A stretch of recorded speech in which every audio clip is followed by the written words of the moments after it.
When did you start playing guitar, and what style did you begin with? I guess you could say I started when I was 6 because that's when I got my first guitar. And I thought I would just be able to get a guitar and play it. So I was all excited about that, but my parents made me take lessons. So from 6 on, I was taking lessons. I got a small steel string guitar, acoustic. And I guess when I was about 10, I got a big red electric Gibson, which was really exciting. It was, you know, I was still a little kid, so it was a really big guitar on me. But it was a lot of fun. Playing with the picket bars, took lessons at a local music store, and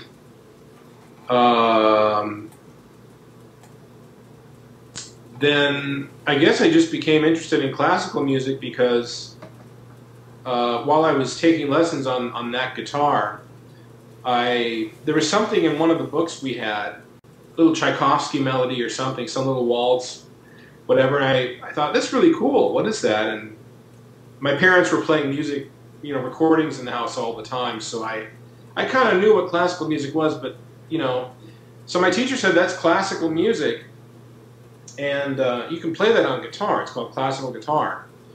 So I immediately was interested. She didn't teach classical guitar, so she took me as far as she could, and then I switched teachers. So when I was 11, I switched teachers and started taking classical. When did you get into flamenco and stuff like that? I grew up in Detroit, and at the time Juan Serrano lived in Detroit with his family there, on the suburb way on the east side. And I started when I was around 14.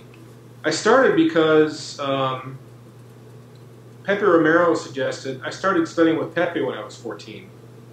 I'd go every summer to take his master classes in Houston, and he suggested that I study flamenco a bit, and he knew that Juan was in Detroit, and he hooked us up. And so I was about 14, going on 15. Juan left Detroit when I was roughly around 17 in high school, and to come out to California. So my last year out in Michigan, before I came out to California, I was able to play for the dance company that he was playing for, which was really the best education. I already learned from Juan what the forms were, the techniques, etc., and lots of solos. And so I ended up playing for this dance company, the Maria del Carmen Dance Company, which was really fun. And so while all my friends were in their garages, you know, trying to, you know, play heavy metal, yeah, I was actually you know, I was actually kind of out there doing it. I kind of wished I'd played electric bass in a heavy metal band at that point, but most of my friends gave it up and they were trying, and I was at least doing something in music, yeah, playing for these dancers. So that was a lot of fun, and it was a great education. And that stopped when I was 18, when I came out to California to go to school. So do you think it was that flamenco background that provided you with the technical facility that you have, or was that studying with Pepe? Both. I think playing the flamenco taught me a lot about just letting go in a way that even though the forms were fixed and the solos and all the falsettos were fixed, and it was my way to sort of improvise, because I would get to make stuff up and improvise for the dancers, and so that combined with what Pepe was showing me, I think really went hand in hand, you know. Yeah. But definitely flamenco, there's no doubt, flamenco helps the speed, volume,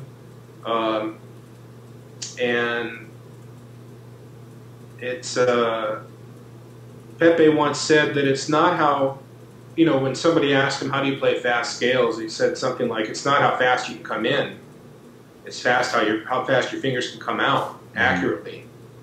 And I see that with the students I teach too, that it's a problem that they spend so much time doing this, coming in, and no time developing any muscles, you know, and aren't able to come outward accurately and quickly. So that's a big deal. I think that's what flamenco really does, and I think those who study it, the classical people I know who do study it, find that's true.